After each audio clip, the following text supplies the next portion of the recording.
Abra el libro otra vez de Romanos. Qué libro tan poderoso, qué revelación que hay en el libro de Romanos. Toda la escritura es totalmente inspirada por Dios, como dice ella misma sobre sí. Y tenemos al libro de Romanos como una de esas cartas que siempre han dado luz a la iglesia a través de la historia de la iglesia para abrir nuevos capítulos de la revelación en los hijos de Dios. Usted sabe que el libro de Romanos, siempre que el pueblo de Dios se ha metido a leer, a estudiar, a estar en las escrituras y específicamente en el libro de Romanos, cosas poderosas han pasado. Si usted es uno de esos hijos de Dios que está bien deseoso de conocer profundamente lo que tiene que ver con la vida del Señor y del Evangelio en su vida, pues usted tiene que leer el libro de Romanos. El libro de Romanos es el libro que nos habla de la gloria del Evangelio, la gloria del Evangelio. El Evangelio que es nada menos y nada más que una persona que se ha venido a revelar a cada uno de aquellos hombres que ponen y depositan su fe totalmente en él. El libro de Romanos, el capítulo 8, está visto como un capítulo que nos introduce, nos lleva, nos va guiando acerca de lo que muchas veces hemos leído en la Escritura. Ustedes saben que el apóstol Pablo, en muchas de sus epístolas, él anima a los hijos de Dios a andar en el Espíritu, a andar en el Espíritu. Para nosotros a veces es como desconcertante saber qué es esto de andar por el Espíritu, ¿no? Dado que creemos o tenemos la sensación de que andar en el Espíritu es algo como no muy fácil, como que es imposible, como que, solamente los grandes siervos de Dios, los más avesados. Entonces hay la tendencia a creer que andar en el Espíritu es bien complicado. Por lo menos hemos estado viendo que el apóstol Pablo nos ha estado mostrando elementos claves de qué significa andar en el Espíritu. ¿Cómo usted como hijo de Dios se enfrenta a esa realidad? Porque si usted es un hijo de Dios, si usted es un hijo que ha nacido por el Espíritu de Dios, usted está llamado a vivir una vida de acuerdo a lo que Dios quiere para sus hijos. Y Dios quiere que sus hijos vivan su vida por el Espíritu. Entonces, el libro de Romanos nos habla, el capítulo 8 específicamente nos devela ese misterio, nos va abriendo, nos va mostrando de una manera muy práctica qué es esto de andar en el Espíritu.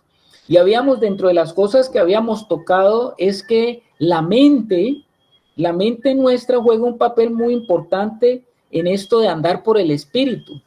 Porque nuestra mente, dice la Escritura, hay una gran revelación en la Escritura que dice que nosotros tenemos ya la mente de Cristo.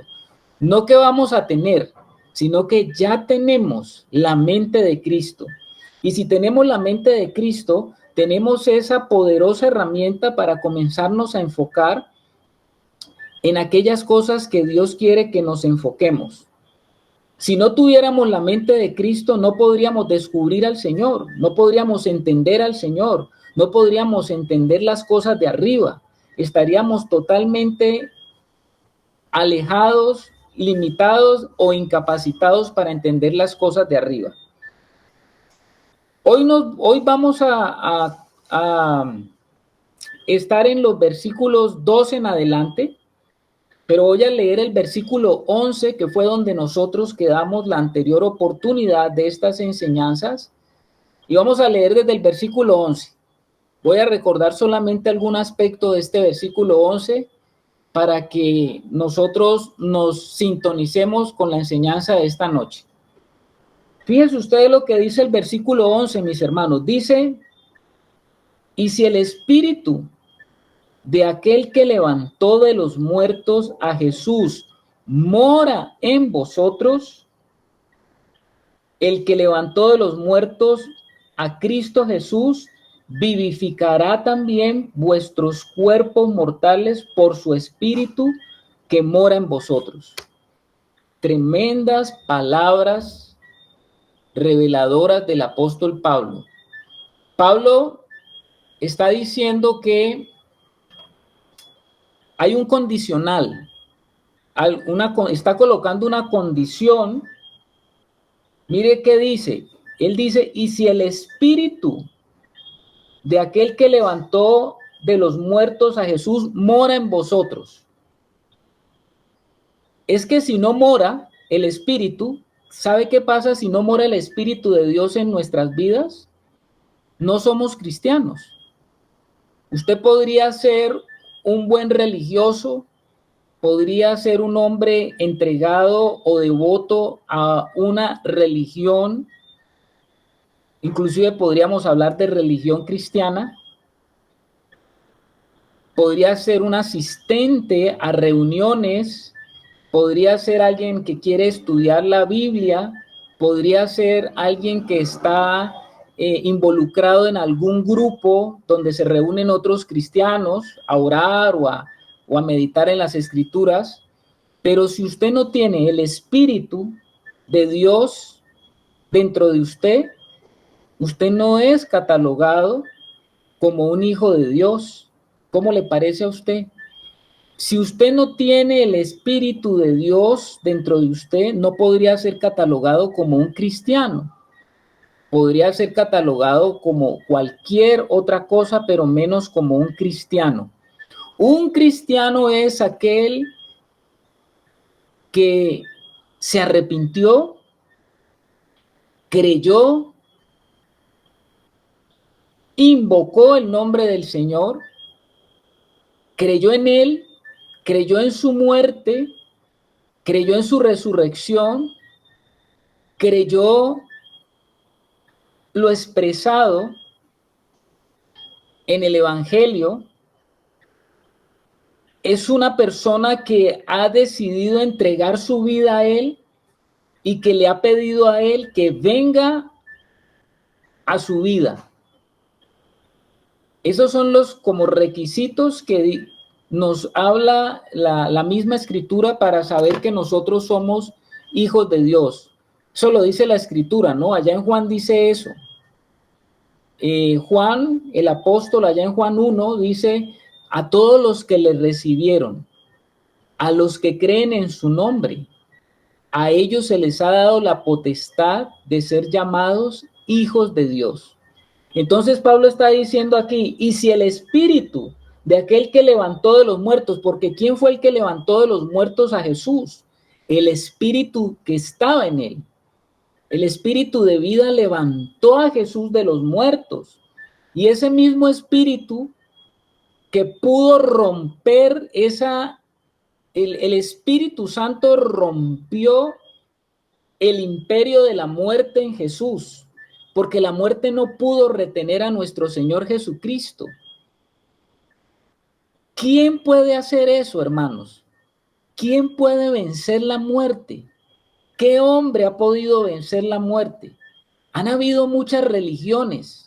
El hombre se ha pegado de muchos creadores de religiones, de filosofías, de ideologías. ¿Cuántas religiones hay en el mundo? ¿Cuántas religiones hay en el mundo? ¿Cuántos dicen tener la verdad? ¿Cuántos dicen que la verdad está en aquel profeta o hombre que fundó o estableció una religión? ¿Cuántos dioses hay en el mundo? Dice el apóstol Pablo en el libro de Romanos. Pero la gran pregunta es, ¿cuál es la evidencia de que esos fundadores, de que esos hombres que han establecido religiones estaban diciendo la verdad? ¿Cuál es la evidencia?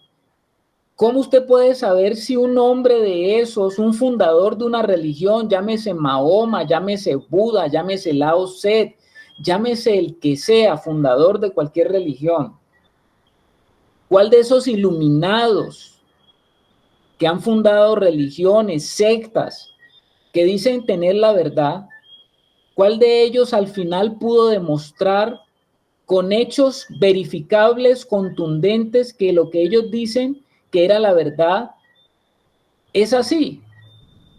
Por eso es que el cristianismo, la vida cristiana, es una vida que se sale de todo ese andamiaje, y la vida cristiana nos muestra a nosotros una evidencia con una vida, y es la vida de Cristo.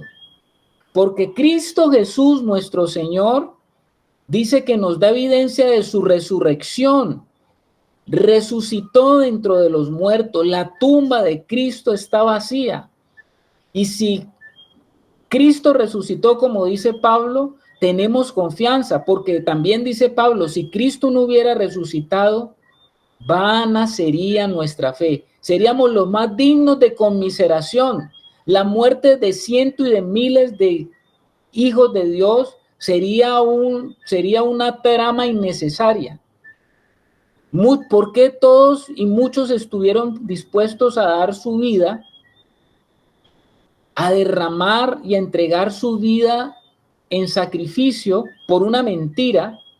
Los mismos apóstoles, todos ellos murieron. Tal vez el único que no murió de una muerte cruenta fue Juan. Eso algunos historiadores lo dicen. Pero todos los apóstoles murieron de una forma violenta. Y todos estuvieron dispuestos a defender esa verdad.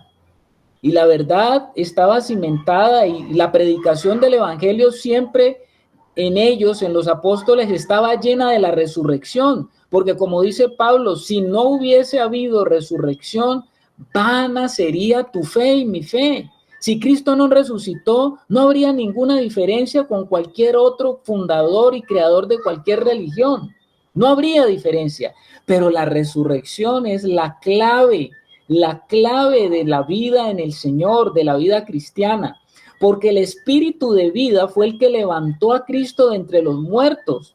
Y si Él levantó a ese hombre, es porque en ese hombre habitaba la plenitud de la verdad, porque en ese hombre estaba concentrada lo que el hombre nunca ha podido hacer, que es vencer el imperio de la muerte.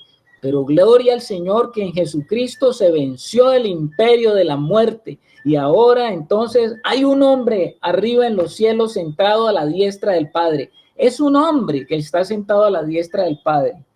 Y ese mismo espíritu que levantó de Cristo de los muertos, como está diciendo el apóstol Pablo, es el que está dentro de ti.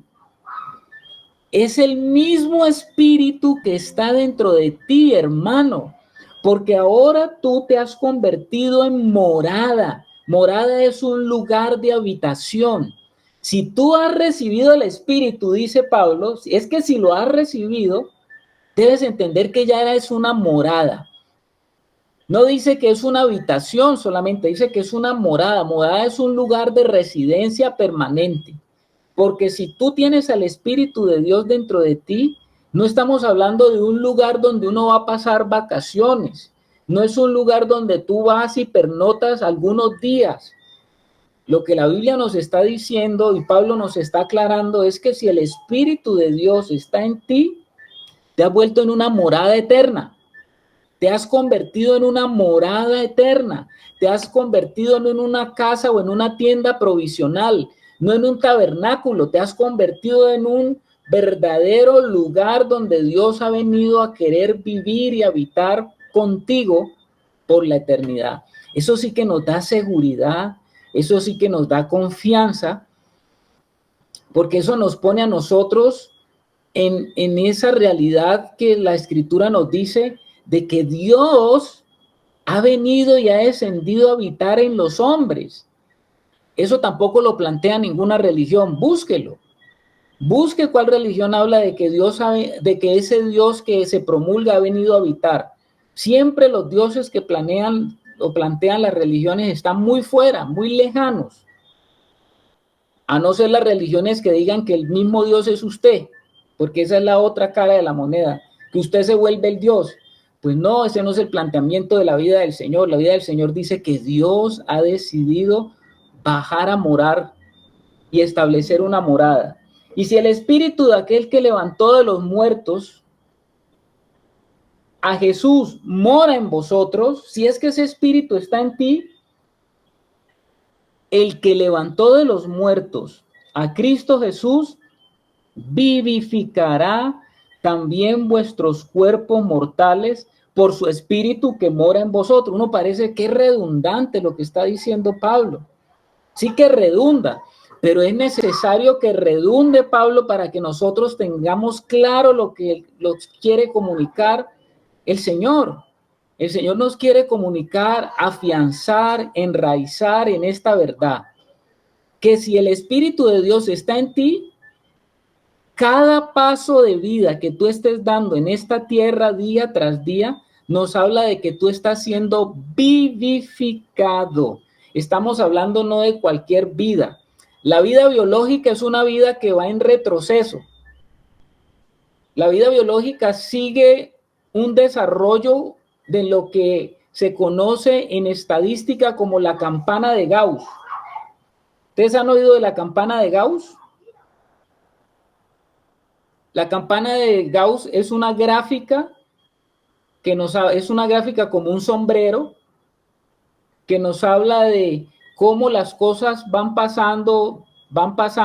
sucediendo, se llega a alcanzar una cúspide y después de esa cúspide viene el descenso. Y así es la vida biológica nosotros, ¿no? La vida biológica uno comienza, va arrancando como niño, va creciendo, alcanza una etapa de adultez y después de cierta edad que hemos alcanzado como la plenitud de la vida biológica, comienza a descender otra vez nuestra vida y las cosas que antes estaban muy bellas, muy hermosas, muy florecientes, comienzan a decrecer y comienzan a perder su belleza y comienzan a caerse. Comienza a caerse. Ese es el ciclo de la vida biológica. Pero la vida en el Señor no es como la campana de Gauss, no cumple con esas características. ¿Cómo sería la vida del Señor? ¿Será como una campana? No, la vida del Señor es como, ¿sabe cómo? Es como una vida que va en ascenso, es como una recta que va al infinito y más allá. Es una vida que va en ascenso. No tiene fin esa vida. Por eso se llama la vida de arriba, porque es la vida que no tiene fin. Es la vida que no se acaba. Pero esa vida que es de arriba es una vida que no viene de acá abajo. No es la vida de abajo. No es la vida biológica. Es la vida que viene de arriba. Y esa es la vida eterna. Eso lo dice la palabra. Esa es la vida eterna. La vida eterna es la que nunca se acaba. Y es una vida de comunión con el Señor. Entonces dice así que el que levantó de los muertos a Cristo Jesús vivificará también vuestros cuerpos mortales. ¿Tenemos un cuerpo mortal ahorita en este momento? Sí. ¿Ese cuerpo biológico cumple con la campana de Gauss? Sí. Porque ese cuerpo dice que va creciendo, va aumentando, alcanza una plenitud y dice la Biblia que quizás los más robustos hasta los 80, porque ahí ya comienza ya el límite de apagarse todos los motores, como dice el apóstol Pablo. Este tabernáculo se va deshaciendo, porque esta ley de la vida biológica está gobernada por leyes naturales que siempre van hacia el desorden. Es una ley de la naturaleza caída. Pero como la ley de arriba es superior a la de abajo, Pablo decía que mientras este tabernáculo se va deshaciendo por fuera, por dentro está ocurriendo otra cosa, mi hermano.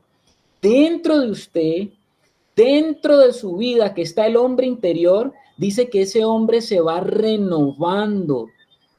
Y si el Espíritu de Dios mora en usted, usted cada día, cada mes, cada año, dice la palabra de Dios que usted debería de irse renovándose a la forma como Dios quiere que usted vaya avanzando en ese crecimiento, y ese crecimiento va a seguir en nuestra vida y ese crecimiento abarca nuestra eternidad.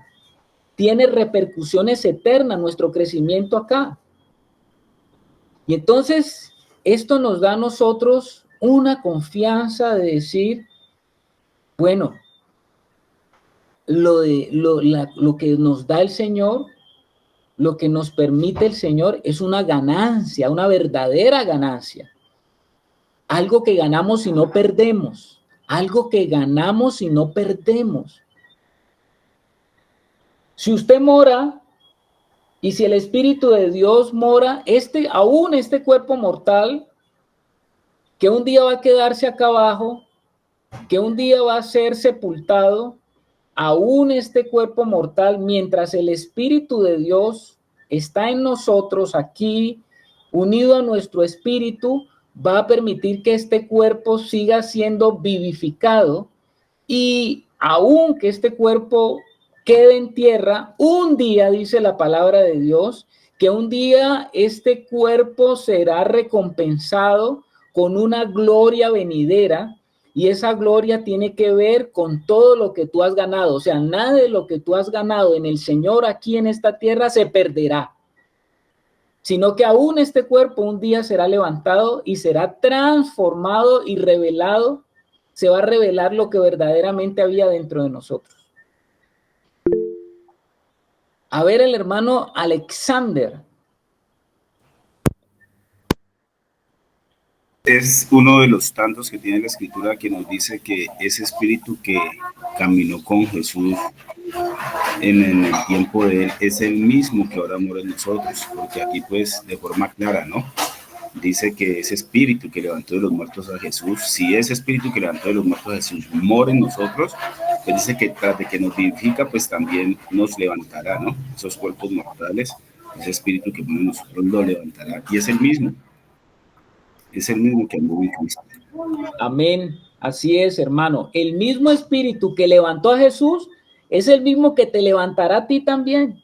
O sea que nosotros tenemos confianza de que nosotros pasaremos de este estado a otro estado. Si es que el Señor Jesús no ha regresado antes, pasamos a otro estado donde se va a manifestar un nuevo cuerpo, el nuevo cuerpo incorruptible, no este cuerpo corruptible, sino un cuerpo incorruptible en el cual has venido sembrando todo este tiempo.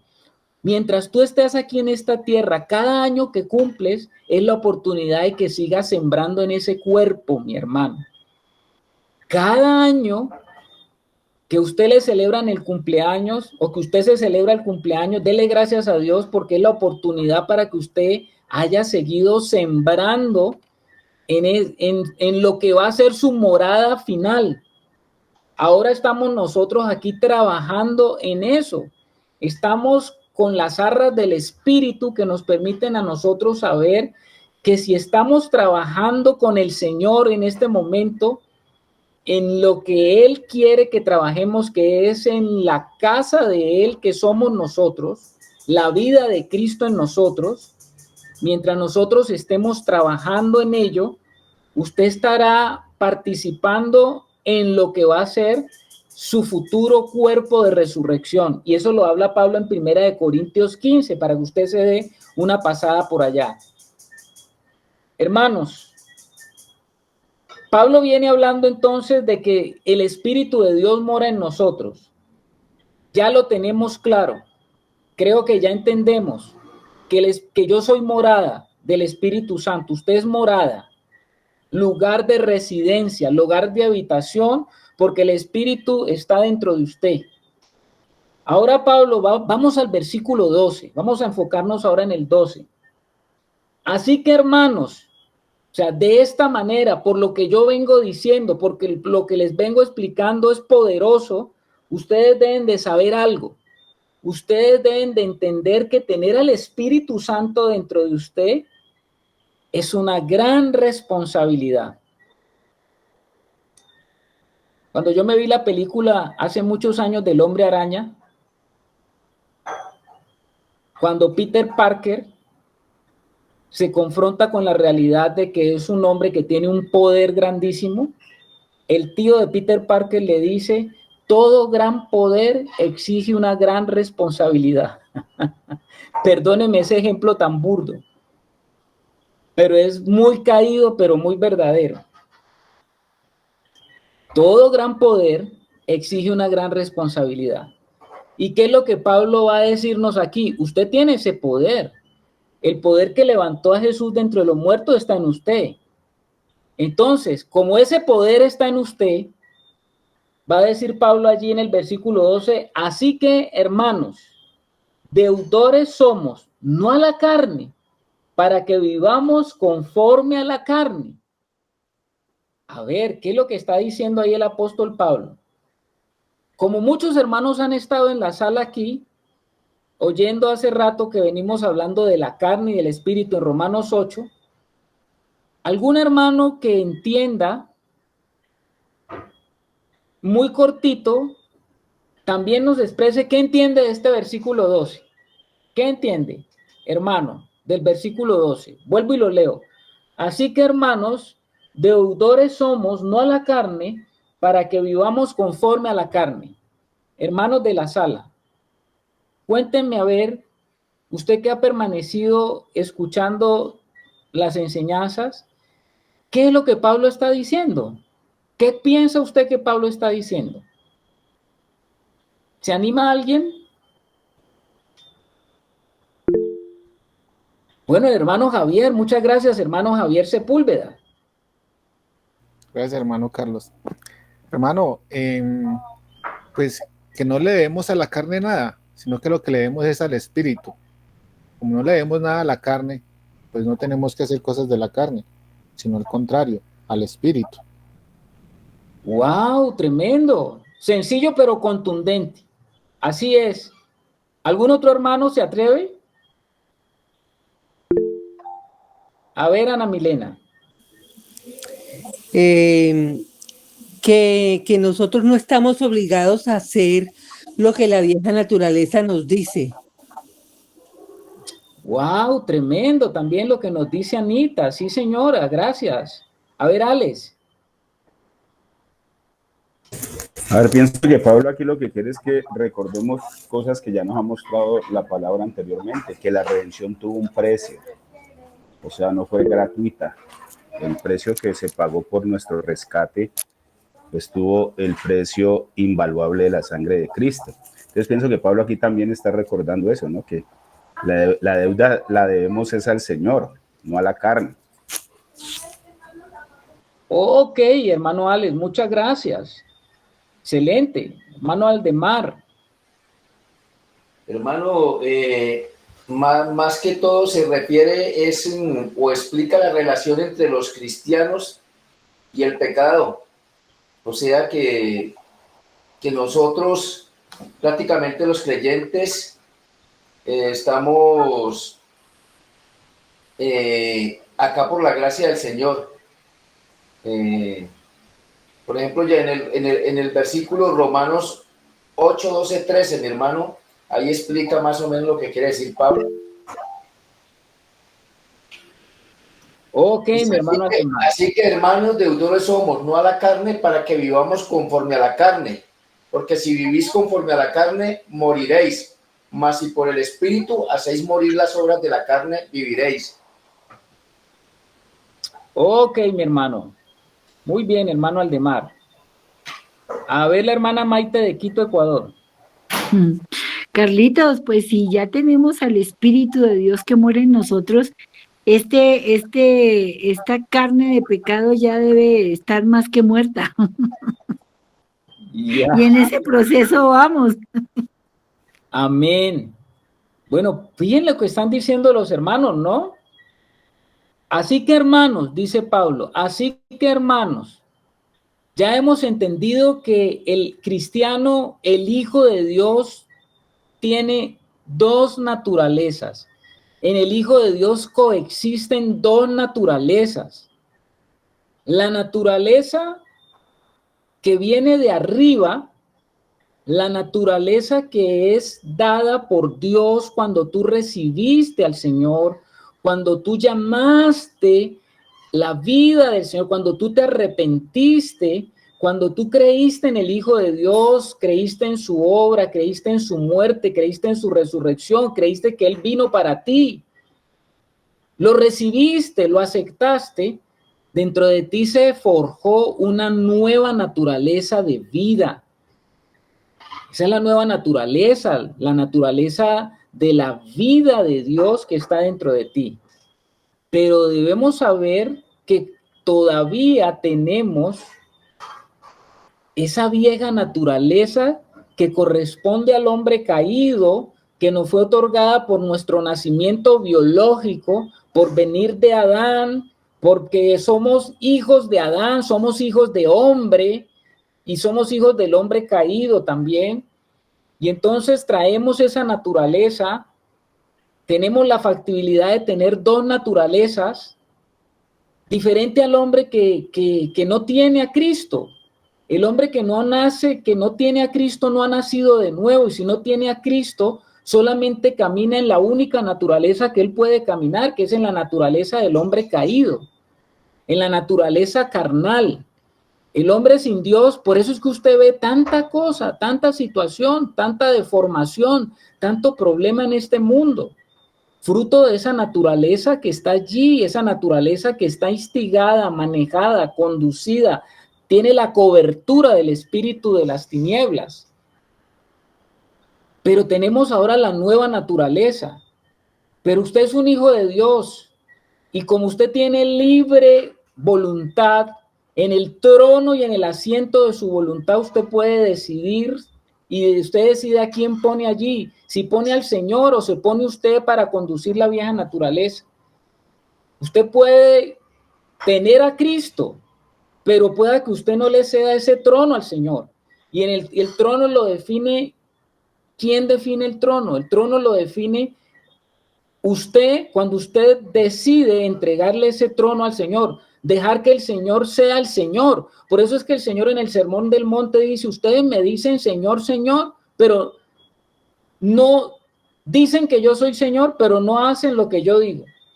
Entonces, como quien dice, le estaba diciendo a los discípulos, ¿cómo es posible que usted me está diciendo Señor, pero no hace lo que yo digo?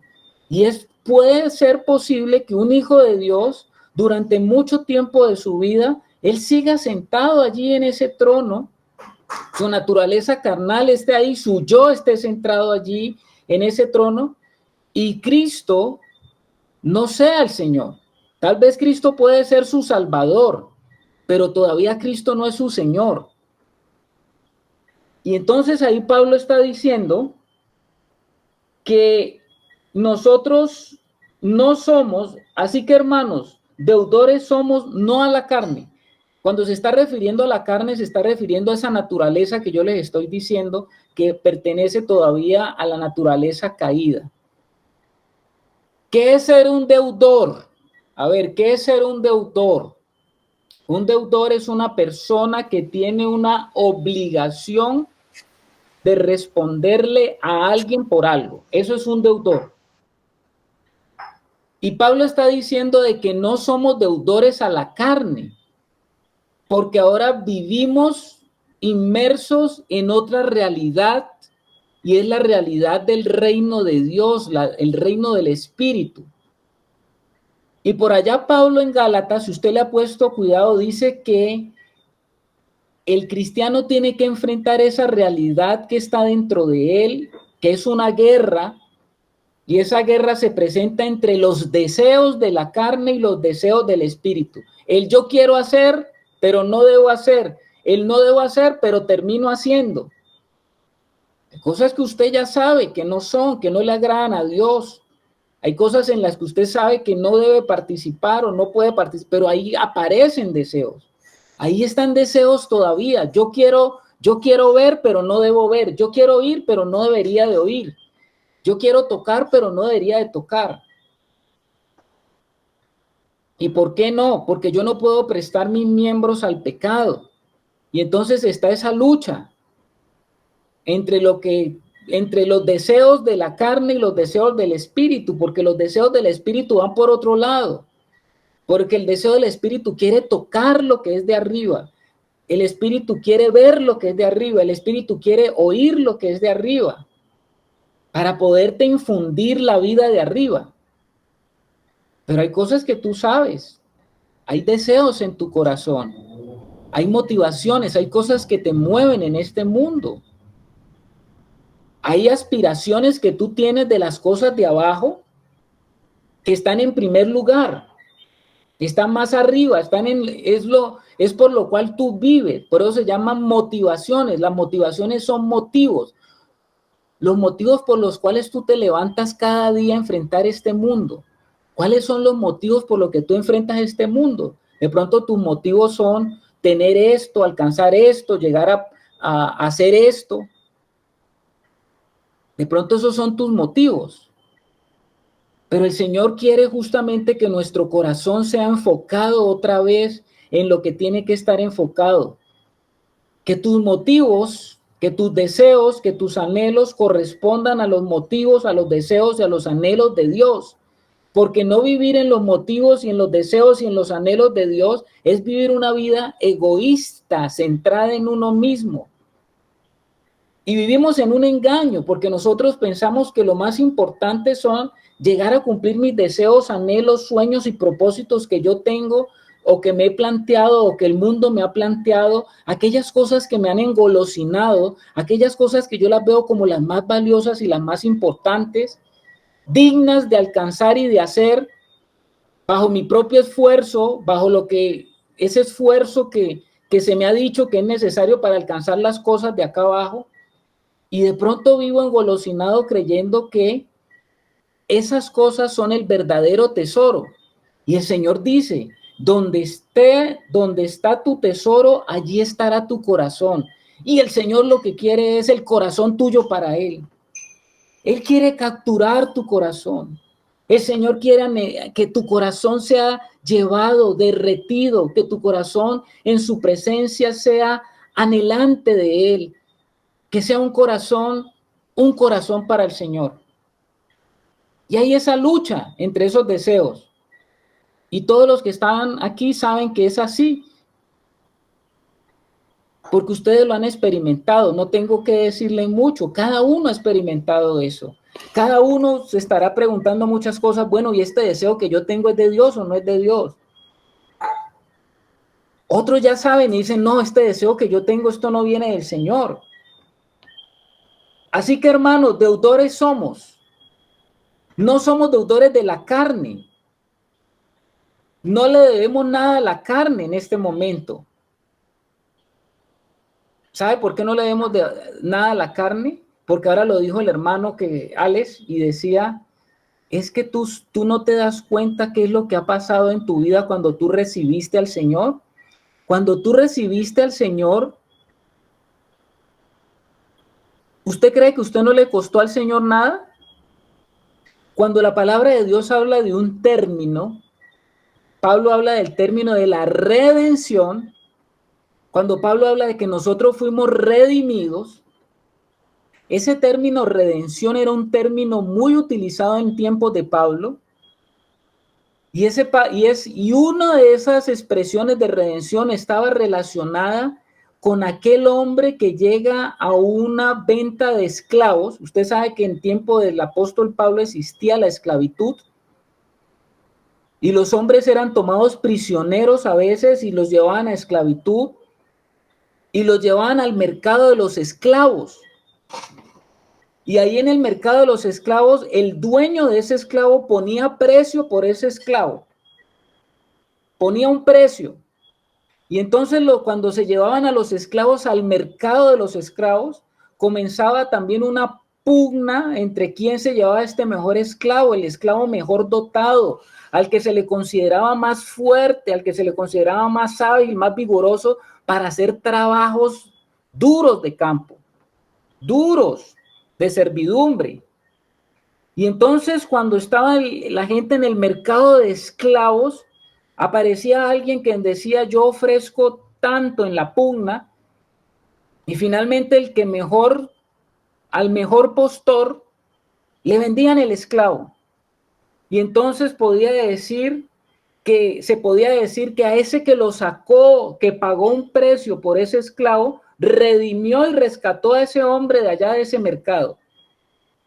Esa palabra redención está relacionada con eso, mi hermano. Cuando Pablo hablaba de que el Señor nos redimió, ¿por qué cree usted que el Señor nos redimió a nosotros? Porque el Señor pagó por nosotros en el mercado de la esclavitud donde estábamos, porque usted y yo y todos los hijos de Adán caídos eran esclavos de Satanás.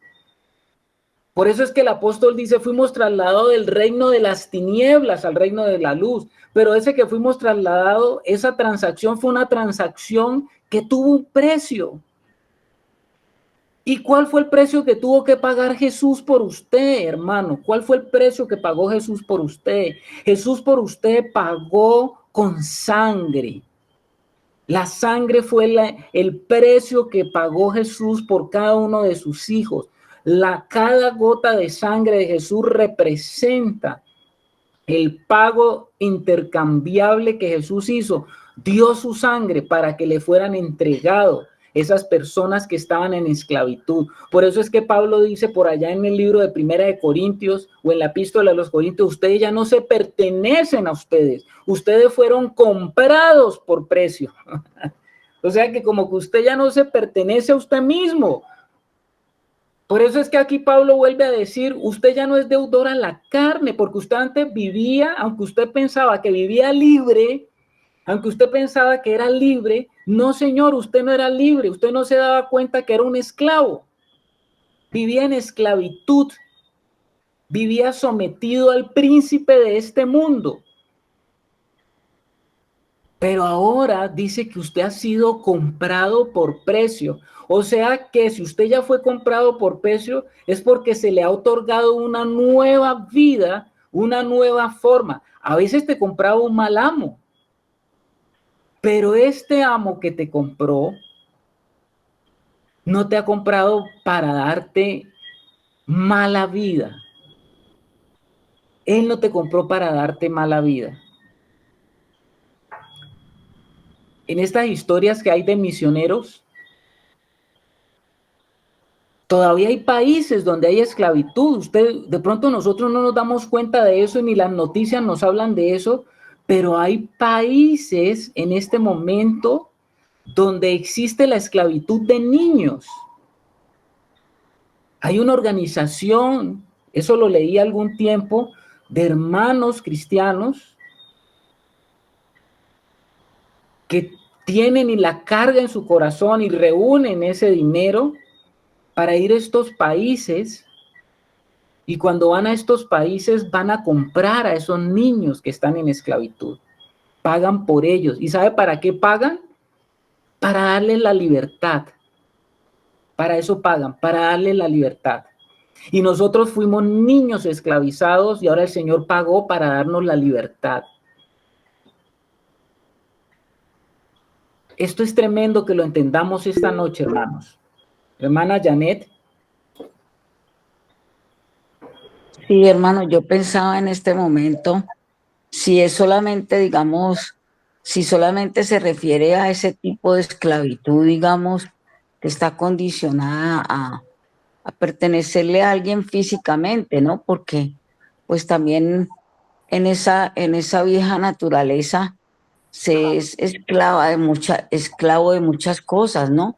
De todo lo que es el sistema del mundo, lo que usted acaba de decir del el príncipe de la potestad del aire, las adicciones, los vicios, todo esto que esclaviza al hombre, digamos, que no le permite, precisamente por ser esclavo, por estar en esa condición, ver otra, o sea, disfrutar de la realidad de Cristo, ¿no? O sea, eso también es una son formas muy duras de esclavitud. Es más, también lo son las enfermedades, ¿no?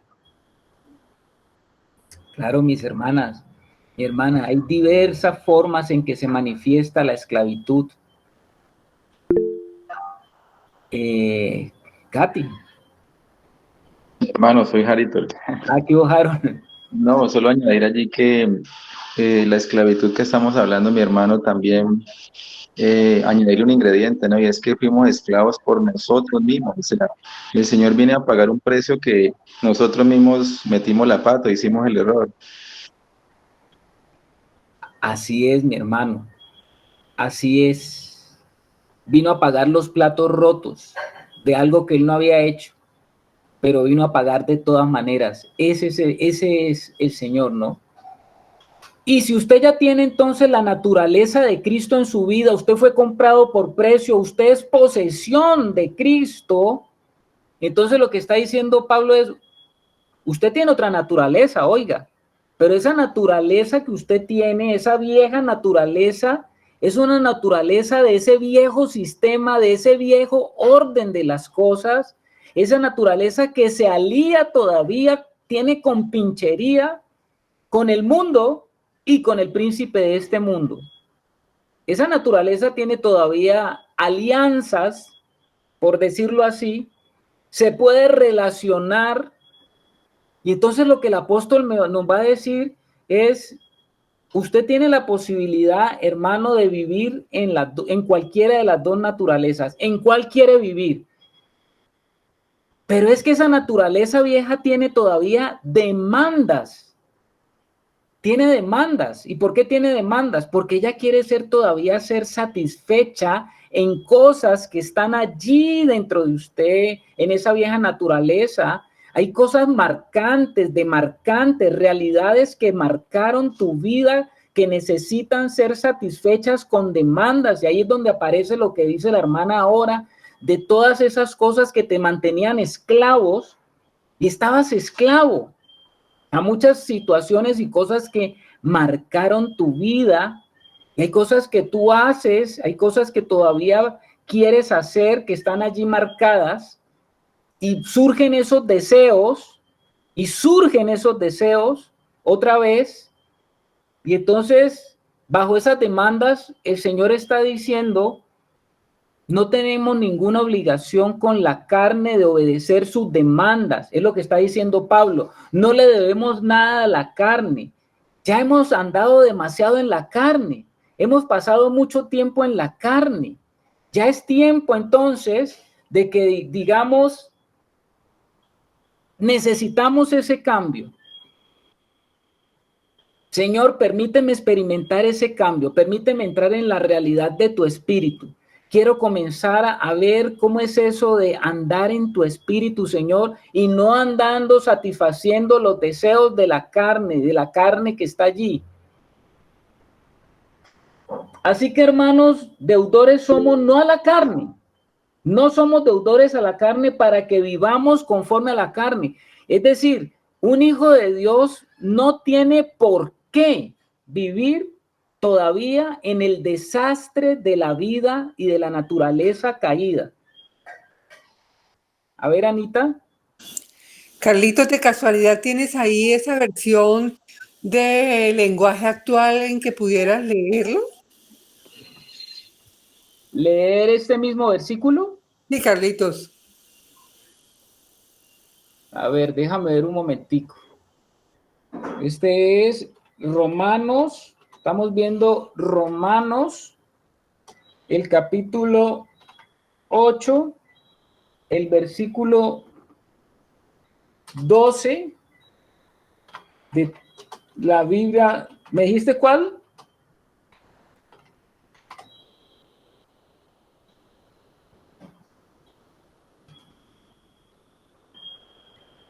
Ana Milena, ¿me dijiste cuál? ¿La versión qué? ¿Actual?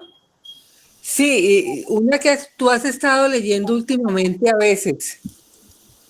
Bueno, yo leo varias versiones, pero dice, la traducción en lenguaje actual dice, por eso, hermanos, ya no estamos obligados a vivir de acuerdo con nuestros propios deseos.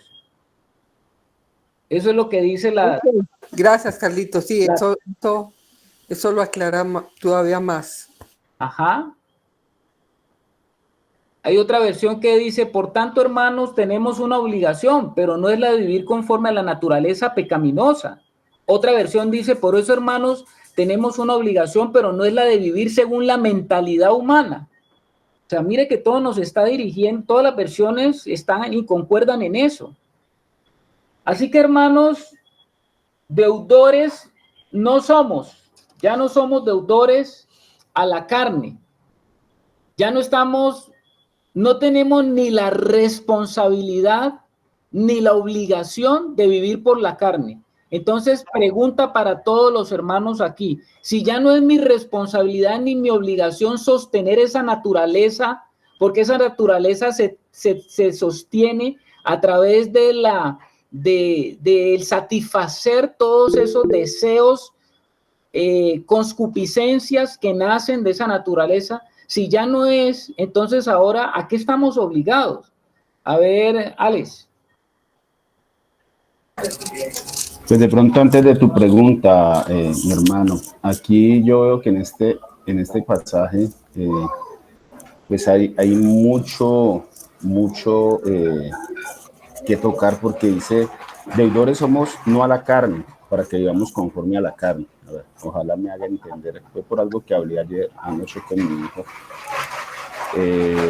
Nosotros, al no conocer bien lo que sucedió en la cruz, lo que tú hablabas ahora, debido a lo que yo dije, al no saber ese precio tan alto que se pagó en la cruz, nosotros a veces creemos que ha sido tan grande y malo nuestro pecado, nuestro pasado, que de pronto la sangre de Cristo no lo pudo cubrir.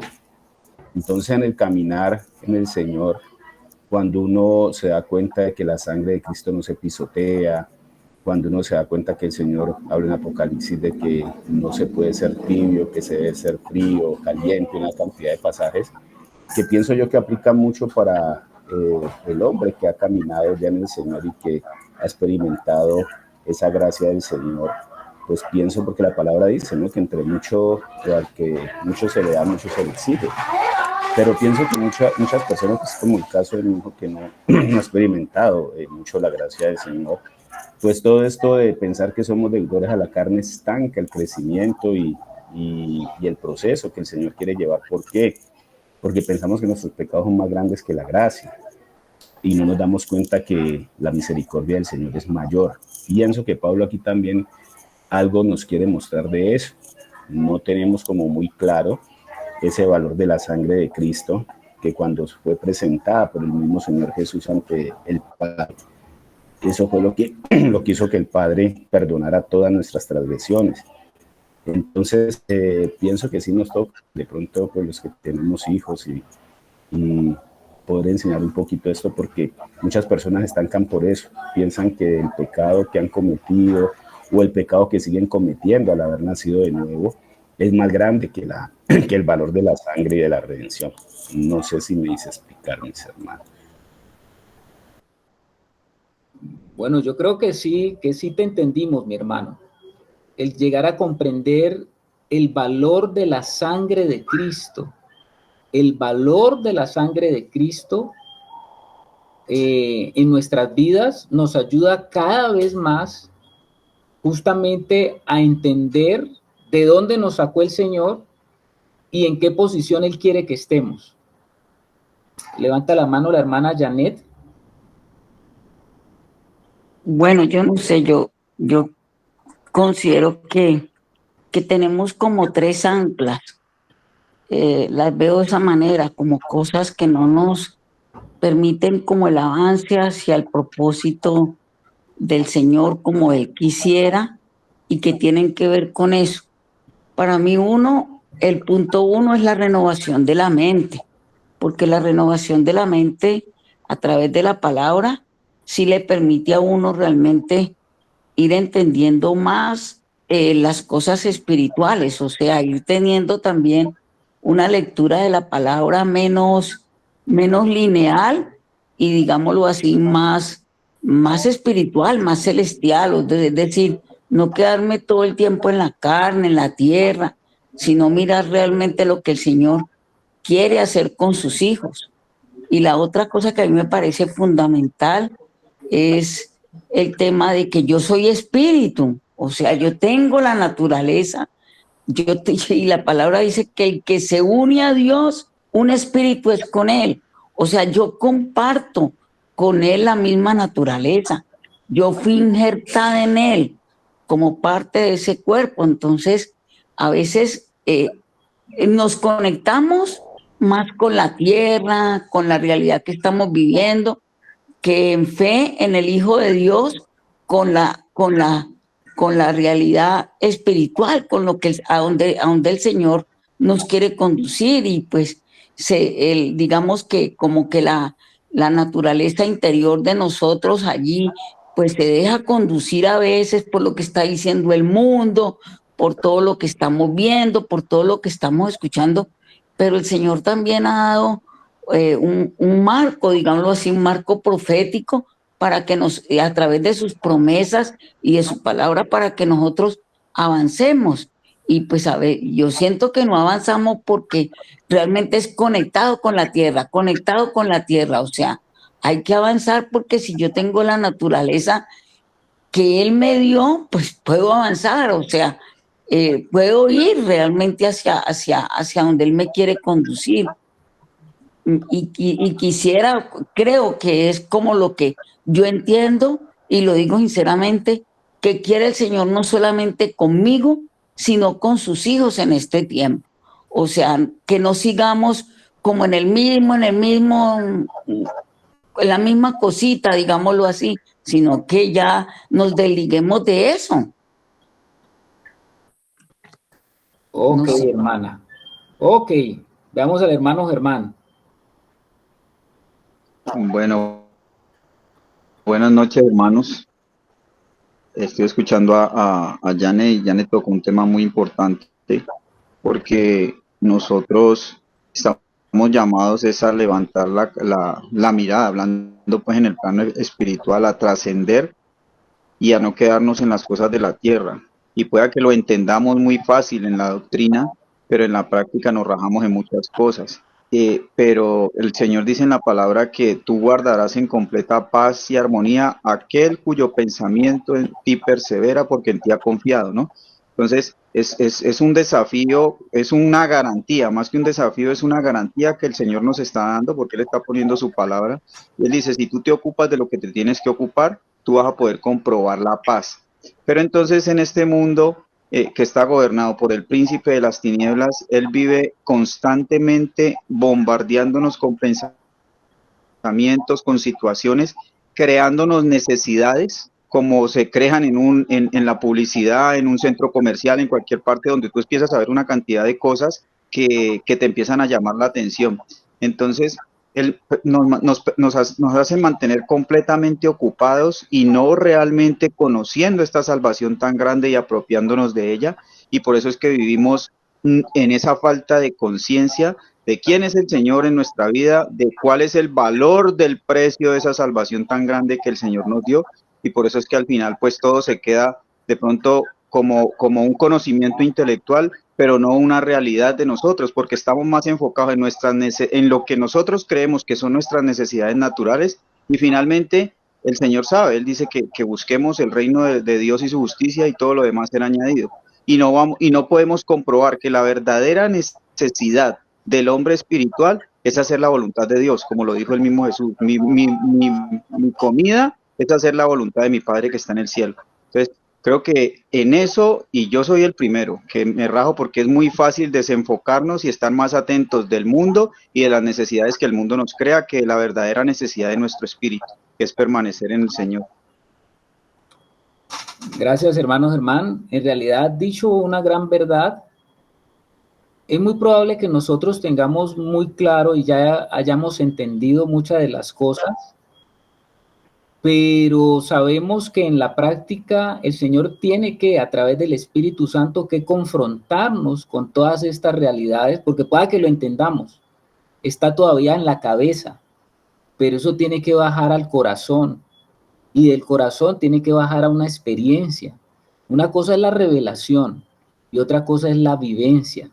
Entonces, como dices, pueda que es como cuando uno está en la universidad, ¿no? Usted está en la universidad y usted le enseñan a esto, a aquello, a lo otro, tin, y sabe usted, y ¡tum!, el cartón, profesional en tal cosa. Pero cuando usted va a la práctica de la realidad de todo lo que aprendió, usted como que dice, wow, yo no sabía cómo era esto. Es que una cosa es lo que podemos saber, y el único que nos puede definitivamente llevar a la realidad de la experiencia de todas estas cosas, amados, es el Espíritu Santo. Tú puedes saber algo, pero todavía ni siquiera tener la revelación. Tú puedes tener la revelación, pero todavía aún ni siquiera tienes lo real. porque la revelación está, pero todavía no está el momento de confrontarte a la experiencia del Espíritu, porque el Espíritu Santo te lleva, ¿no? Y eso fue lo que hizo el Señor con su pueblo, ¿no? Ellos tenían la teoría clara y sabían muchas cosas, pero otra cosa fue cuando los sacó de Egipto y ahora sí a enfrentarse al desierto. Eso ya fue otra cosa. Aquellos que allá decían en Egipto, cuando Moisés los instó a que fueran al llamado de Dios, creo que todos estaban convencidos de que el llamado era de Dios, todos entendían que Dios quería para ellos algo mejor, todos sabían que Dios los quería llevar a una tierra prometida que fluye leche y miel, y todos dijeron que iban a cumplir con el Señor, con todo lo que Él les pedía, y todo lo tenían claro, pero no habían caminado ni 2 días y ya estaban renegando porque la realidad les estaba mostrando otra cosa, pero esa realidad chocaba con lo que ellos sabían, porque lo sabían pero no lo vivían. Hermanos, esto es muy tenaz de que lo podamos nosotros ir entendiendo, en el sentido de que creemos a veces que ya tenemos, pero todavía no lo tenemos. Que el Señor nos ayude. Evidentemente esa es nuestra oración, ¿no? Esa es nuestra oración. Lo que dice los hermanos es así, lo que dice la hermana Yané es así. Así debe ser lo que ella está diciendo. Nosotros no solamente somos espíritu, porque también el Señor ha dicho que no solamente somos espíritu, nosotros somos espíritu, alma y cuerpo, o sea que tenemos un cuerpo terreno. Y el Señor no desliga una realidad de la otra realidad. El Señor quiere que entremos en lo que Él ha querido y como Él ha querido forjar al hombre en ese diseño, donde el espíritu gobierna sobre la tierra. Como le dijo Daniel a Nabucodonosor, el cielo gobierna, Nabucodonosor. No te creas que desde acá es que se ejerce el gobierno, el cielo es el que gobierna. Y él lo tuvo que aprender a través de una dura lección. ¿Cuál fue la dura lección que tuvo que aprender Nabucodonosor? Dice que se convirtió en una bestia. Y entonces, nosotros tenemos que tener nuestra cabeza, nuestra mirada enfocada de arriba, pero tenemos que tener los pies en la tierra porque el Señor ama esa realidad. Lo que decía la hermana, ¿no? El cielo, la parte espiritual, pero entrando en el diseño de Dios, que es el gobierno sobre lo terrenal. Está lo terrenal. Buscad primeramente el reino de Dios y su justicia, y todo lo demás será añadido. Dice primeramente, no dice únicamente. Busque primero el reino de Dios. Cuando usted busque primero el reino de Dios, va a haber una alineación de las cosas. Hermana Janet. Sí, es que la verdad es que pues ahí es donde cobra sentido el sacrificio de Cristo por nosotros, porque pues no solamente fue su muerte, sino que también fue su resurrección, y que hoy en nosotros, su pueblo, su nación, a diferencia de los israelitas, nosotros tenemos el Espíritu de Cristo, tenemos el Espíritu de Dios. O sea, voy a decirlo, la lucha no es igual, o sea, porque nosotros somos guiados por el Espíritu. Los israelitas no tenían esa bondad que hoy en día, digámoslo así, tenemos nosotros con todo lo que pasó. Y entonces yo digo que ahí es donde a veces el estar anclados, el estar con la mirada y la mente puesta en lo mismo, pues no permite el avance que deberíamos de tener, porque ya deberíamos de estar, y me incluyo yo, manifestando esa otra realidad, ¿no? Sí, así es, mi hermana. Eso es. Entonces, si volvemos ahí donde estamos, el apóstol Pablo está diciendo: así que, hermanos, deudores somos no a la carne para que vivamos conforme a la carne. Entonces, más bien, ¿a qué nos está diciendo Pablo? ¿A qué estamos obligados? Vea lo que dice el versículo 13. Porque si vivís conforme a la carne, moriréis, mas si por el Espíritu hacéis morir las obras de la carne, viviréis. Y si por el Espíritu hacéis morir las obras de la carne, viviréis. Mire todo el contenido, hermano, de lo que está diciendo el apóstol Pablo. Si nosotros lo leímos ahora, dice que no estamos obligados con la carne, pero si dice que fuimos comprados por precio, estaríamos obligados a vivir según el Espíritu. Yo creo que en eso estamos de acuerdo. Tenemos una responsabilidad de querer vivir por el Espíritu. ¿Qué dice Germán, mi hermano? Mira que ahí en el versículo dice que la primera responsabilidad antes de matar la carne, nuestro primer deber es vivir en el Espíritu, porque solo viviendo desde el Espíritu es que tenemos la facultad de matar las obras de la carne en nosotros. Él dice, pero si por el Espíritu hacer morir las obras de la carne, viviréis. Entonces no soy yo tratando de hacerlo y decir voy a dejar lo malo, voy a perfeccionarme para entrar en la vida a la que Dios me llamó, sino que es necesario primero entrar en esa vida, comprobar esa vida y ver realmente el poder del Evangelio en mi vida para poder vencer esa naturaleza. Bueno, ahí hay algo grande que se está diciendo y lo que está diciendo el hermano es cierto. Mire una cosa, voy a poner esto.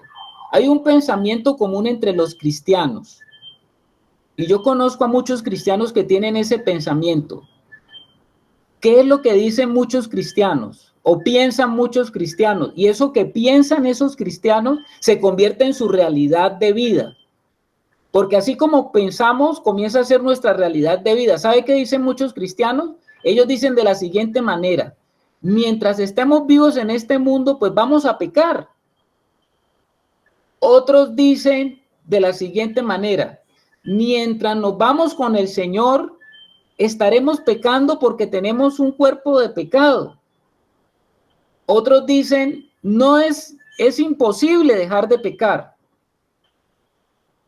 Pero según lo que usted está leyendo aquí, Pablo no está hablando de imposibilidad, no está diciendo tenemos que, debemos que. Pablo está diciendo otra cosa. Ojo con eso, hermano. Por eso es tan importante este capítulo de Romanos 8, porque nos tumba muchos paradigmas, muchas formas de pensar que aún siendo cristianos todavía los hemos albergado. Tenemos fortalezas y estructuras mentales que nos llevan a pensar que es así. A ver, hermano Alex. Que aquí también hay algo que ¿sí me escuchan? Sí. Sí. Y aquí también hay algo que Pablo ha venido repitiendo, ¿no? Pues desde que arrancamos por allá en el capítulo 1, que habla pues acerca de muerte, cómo dar muerte al viejo hombre, pero también nos ha enseñado acerca de esa vieja naturaleza que queda en nosotros, esa carne, o sea, nuestra alma gobernada por el pecado. Y aquí el versículo es muy claro porque dice que solamente el Espíritu Santo es el que puede hacer morir las obras de la carne. Miren que no dice la carne, porque sabemos que la carne pues representa esa vieja naturaleza, pero el Espíritu Santo sí puede hacer morir esas obras, o sea, lo que ella produce. Y dice que si eso lo hacemos, pues vamos a vivir. Ok, mi hermano. Gracias. Todos estos pensamientos que acabamos de ver, de que mientras yo esté vivo en este cuerpo voy a seguir pecando, es imposible dejar de pecar, ese no es el planteamiento ese no es el planteamiento que está haciendo el apóstol Pablo. Nosotros no estamos obligados a pecar, es lo que Pablo está diciendo. No le debemos nada a nuestra naturaleza pecaminosa en este mundo. ¿Sabe quién tiende a promover esa idea de que tenemos que pecar? Nuestra misma carne. Generalmente tiende a generar esa idea de que no, tenemos que seguir pecando.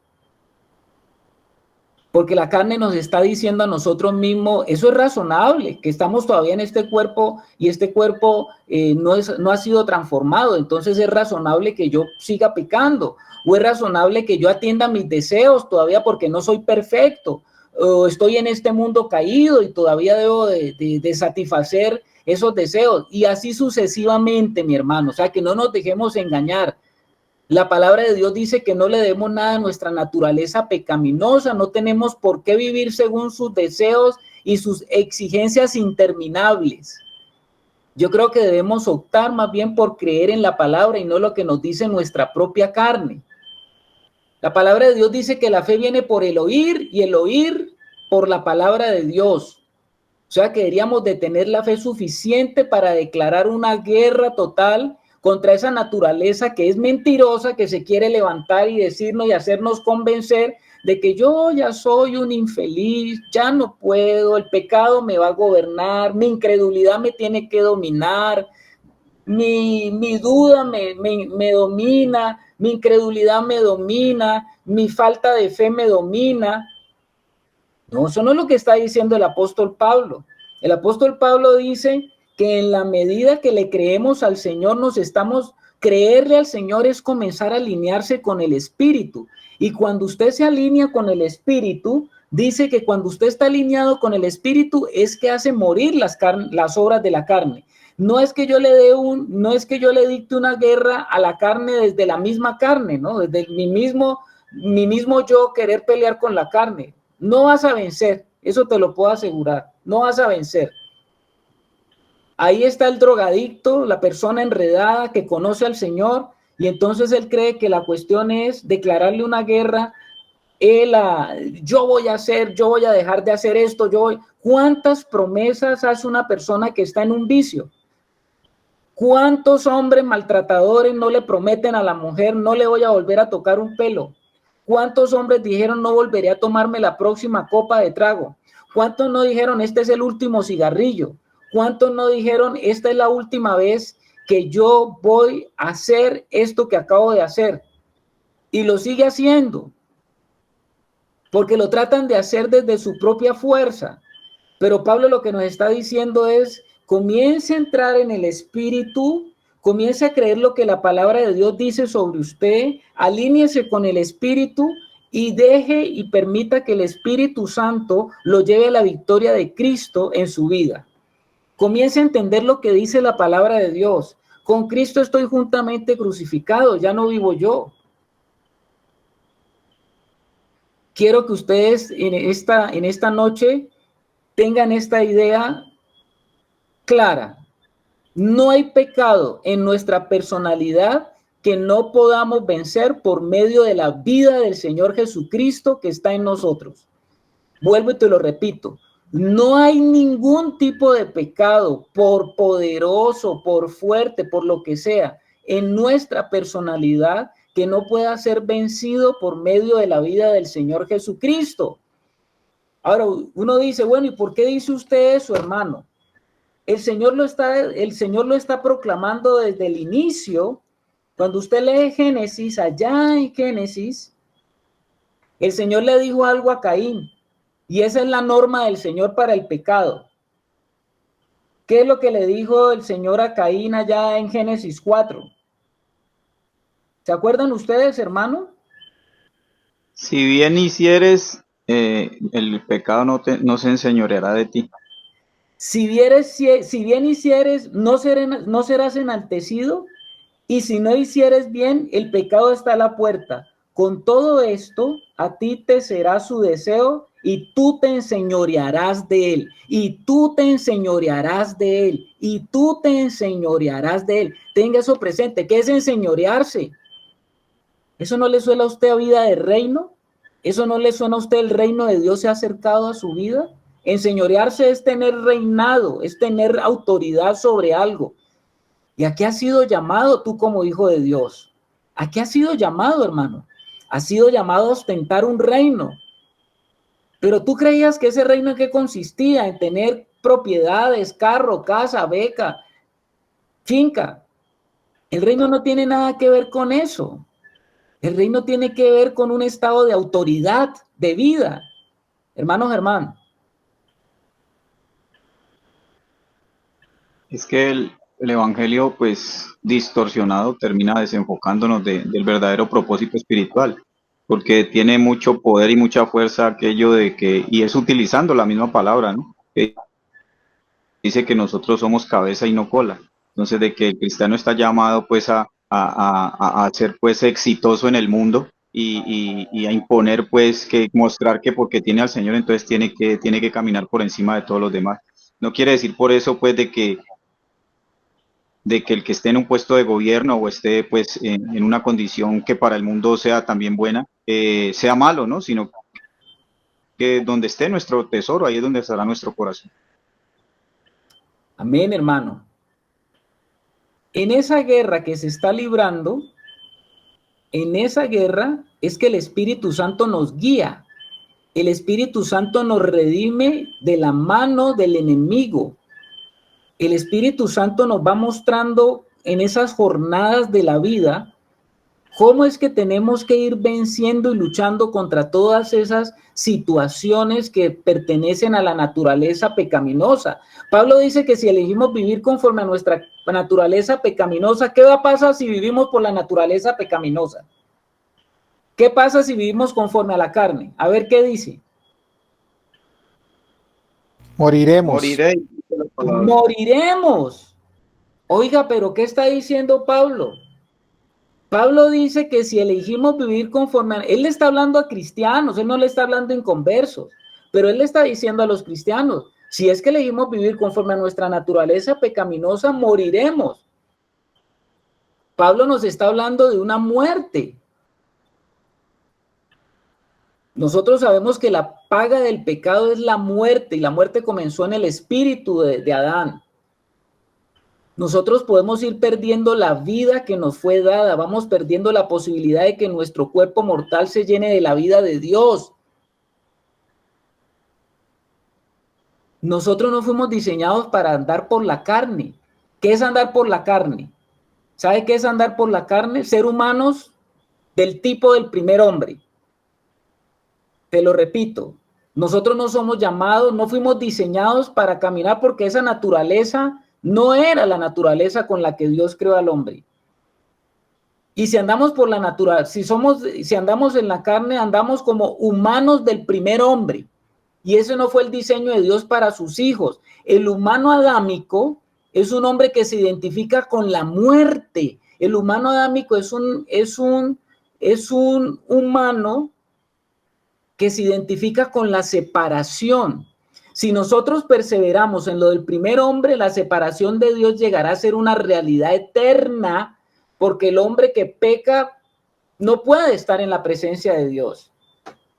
Si empezamos a vivir por el segundo hombre, o sea, el postrero o último Adán, vamos a estar llenos del liderazgo del Espíritu, y esto nos llevará al terreno de la vida eterna.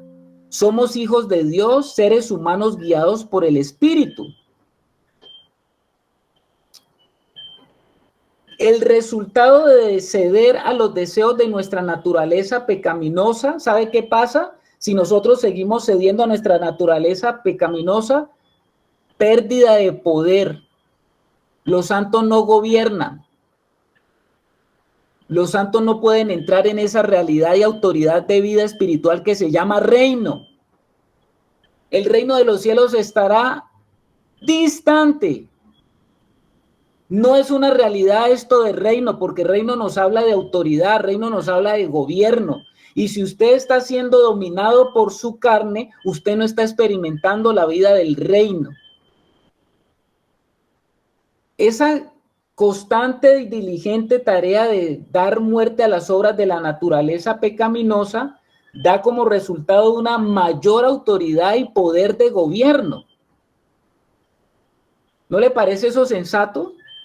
Si nosotros somos capaces de gobernar nuestra propia personalidad, si no hemos sido capaces de gobernar nuestra propia personalidad, ¿cómo podemos entonces gobernar allá afuera? A lo que Dios quiere, como Dios quiere que gobernemos. ¿Cómo va a ser eso posible? Mire esto, hermano, preste atención a esto. Cuando se habla del poder del Espíritu Santo, siempre se piensa en el obrar y operar de los dones espirituales que Dios ha repartido a sus hijos. Yo creo que nosotros nos hemos familiarizado con hablar del poder del Espíritu Santo cuando se ven los dones, las manifestaciones de la sanidad, de los milagros y todo eso.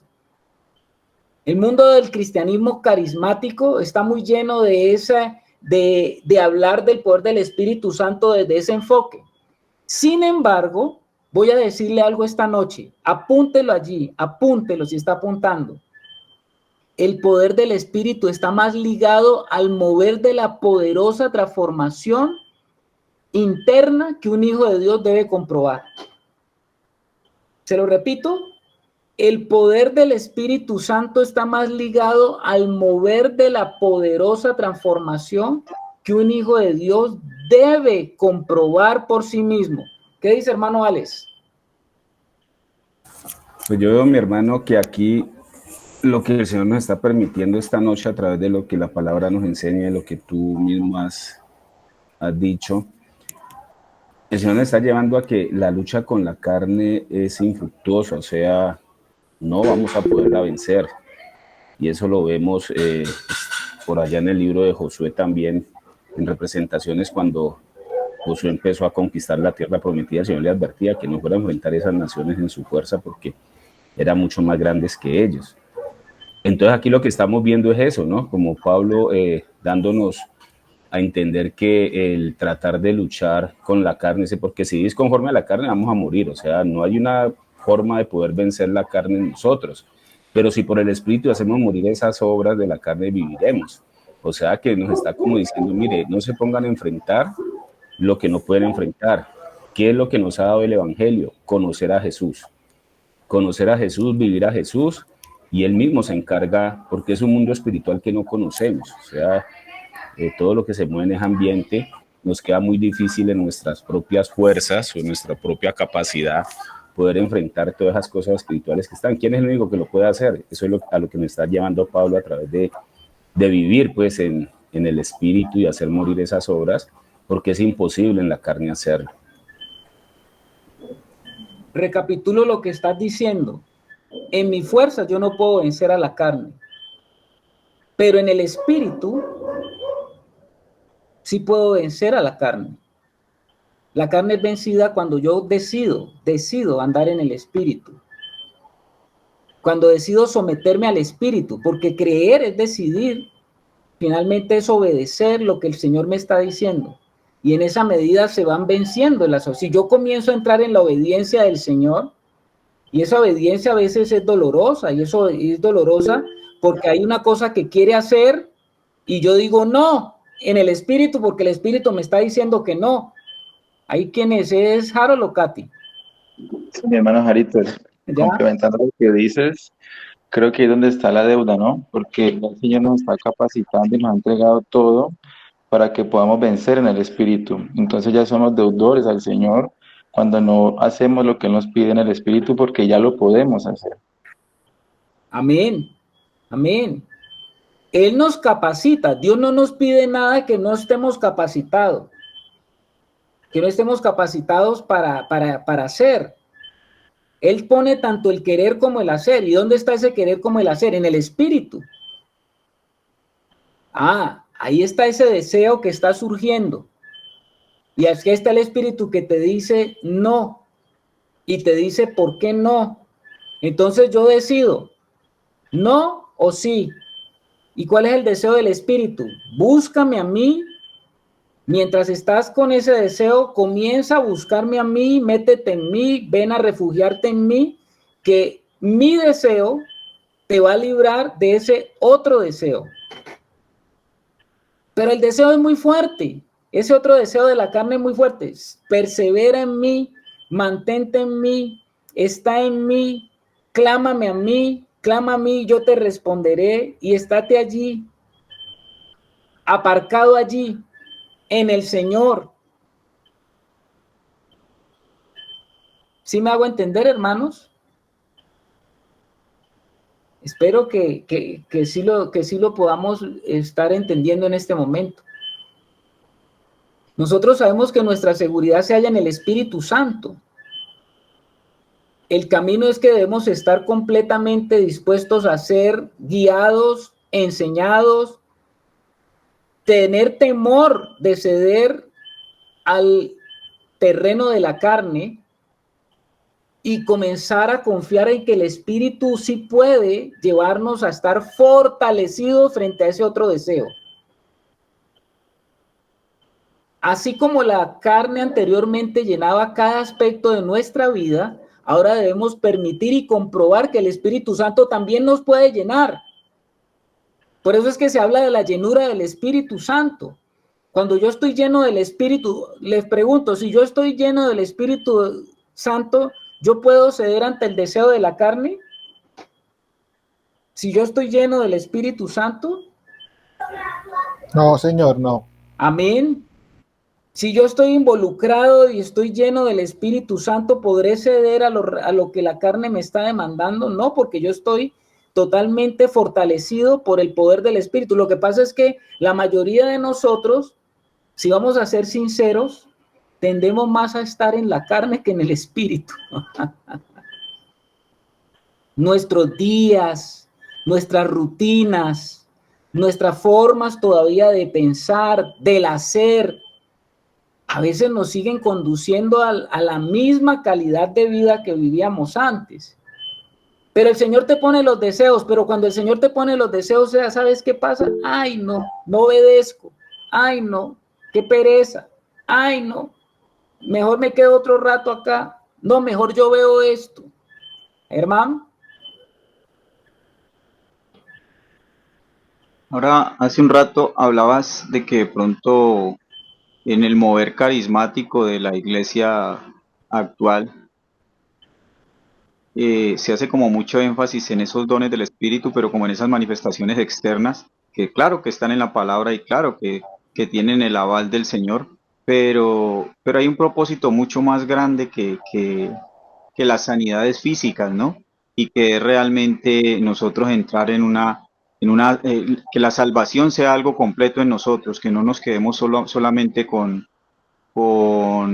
entender y con esa salvación en el Espíritu, sino que nosotros podamos como hijos de Dios entrar a comprobar la abundancia de esa vida en el Espíritu, ¿no? Y ese es el verdadero testimonio. Dice por allá el mismo Señor que mejor que si el apóstol dice que si tu ojo te es ocasión de caer, pues mejor sácalo, y porque es mejor entrar a la vida tuerto, cojo, manco, que completo irnos al infierno. Creo que lo dice el Señor Jesús. Entonces, hay cosas que son naturales y que son manifestaciones también del poder de Dios, pero que no por eso son el objetivo principal, sino que el objetivo principal es una vida transformada y es una vida que trascienda a las cosas naturales. Entonces, creo que estamos entendiendo que hay cosas mucho más grandiosas y mucho más gloriosas en el Espíritu, que el estar atento solamente a pensar que todo el mover de las cosas naturales tiene una trascendencia espiritual. O sea, si nosotros no levantamos la mirada, si no aprendemos a entrar y a comprobar la vida del Espíritu, pues siempre nos vamos a quedar como solamente en estos sentidos naturales y no vamos a poder realmente vivir esta salvación que nos fue dada. Amén, hermano. Nosotros sabemos que Cristo está en el cielo a la diestra del Padre. Nosotros sabemos que el Espíritu Santo está en nosotros y con nosotros. Y que el Espíritu Santo se le ha dado una encomienda del Padre. ¿Cuál es la encomienda del Padre para el Espíritu? Que prepare una esposa inmaculada para el Cordero de Dios. Ustedes saben que Pablo nos dice por el Espíritu que vivamos, nos dice en Gálatas que vivamos por el Espíritu y que no satisfagamos los deseos de la naturaleza pecaminosa. Entonces, por lo tanto, la clave para una vida cristiana victoriosa es mantenernos, movernos hacia esa llenura del Espíritu de Dios. ¿Alex? Yo pienso, mis hermanos, que es buen momento para y entender, ¿no? Es buen momento para entender cómo arrancó el capítulo 8. Cuando dice Pablo, ahora pues ninguna condenación hay para los que están en Cristo Jesús, los que no andan conforme a la carne, sino conforme al Espíritu. Pienso que es muy bueno darnos cuenta que esto que estamos haciendo aquí es súper importante, la comunión con los hermanos. Pero ¿qué es andar en el Espíritu? Andar en el Espíritu es que cada uno de nosotros pueda estar comiendo del Señor de forma personal. El crecimiento del cuerpo se da es allí, cuando cada uno de nosotros camina. Podemos tener la sensación o creer, y tú lo has dicho en muchas ocasiones, a mí no me hace el cristiano el estar en una reunión, el ir a una iglesia, el estar tratando de hacer obras que agraden al Señor, el estar mostrando y queriendo un comportamiento, porque muchas de esas cosas salen de nosotros. Definitivamente lo que me alimenta para andar en el Espíritu es lo que yo como del Señor en su palabra. cuando estoy en oración con Él, y eso es personal. Pienso que aquí Pablo en estos 12, 13 versículos de este capítulo 8 está desafiando a estos romanos y a nosotros, porque sabemos que pues, no es atemporal, esto es continuo, esto es un presente continuo, dándonos a entender que es importante la comunión y todo, pero nada llena más que el comer cada uno de nosotros del Señor. Ahí es donde aprendemos cada uno a andar en el Espíritu. Ok, mi hermano, sí, señor. Fíjese cómo Pablo nos dice que vivamos por el Espíritu y que no satisfagamos los deseos de la naturaleza pecaminosa, porque ahí están esos deseos. Y entre usted más está engordando esos deseos, pues más problemas va a tener con la carne. Entre más estemos en esos deseos y usted participe de esos deseos y quiera llenar esos deseos y quiera satisfacer esos deseos, pues va a tener más problemas en la guerra, porque usted está alimentando al enemigo que está peleando contra usted, mi hermano. Y ese enemigo, si usted lo fortalece, pues la guerra se va a presentar más dura. Entonces, por lo tanto, la clave es una vida cristiana que esté centrada en eso que está diciendo Alex. Yo quiero estar allí, pegado a la fuente, metido, que dice el Señor, separados de mí nada podéis hacer. Entre yo más esté llegando al Señor, metiéndome en sus aposentos, entrando en ese lugar secreto, teniendo esa vida de comunión con Él y pudiendo en esa vida de comunión con Él también aprender a tener una vida de comunión con el cuerpo. En esa manera yo voy a estar recibiendo lo que Dios quiere para mí, que es esa vida llena del Espíritu. Usted sabe cómo el Señor termina hablando acerca de su venida, ¿no? Acerca de la parábola de las vírgenes prudentes y las insensatas. Fíjese que en la parábola de las vírgenes prudentes y las insensatas, Él nos dice que solo aquellos creyentes, fíjese que el Señor habla de 10 vírgenes, o sea que está hablando, no está hablando de inconversos y de creyentes, está hablando que habían 10 vírgenes, y si hablamos de vírgenes eran porque eran personas que habían nacido. 10 es un número que nos habla de completez. No vamos a decir que son 10 solamente, sino que estaba la completez de los hijos de Dios. Y dice que aquellos hijos de Dios que permanecieron llenos, con sus lámparas llenas de aceite, dice, estaban listos y preparados para cuando el novio llegó. Habían 5 que estaban preparados, o sea, como la mitad. Y esa es la realidad del cuerpo del Señor, porque esa mitad había decidido llenar sus lámparas de ese aceite. ¿Qué es el aceite? Pues el aceite es el Espíritu. O sea que estaban apostándole más a que la llenura del Espíritu fuera la realidad de su vida.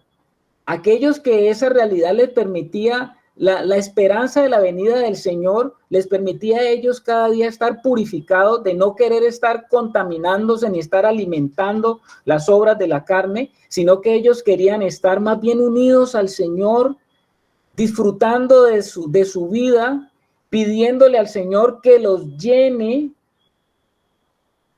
Y dice que cuando llegó el novio,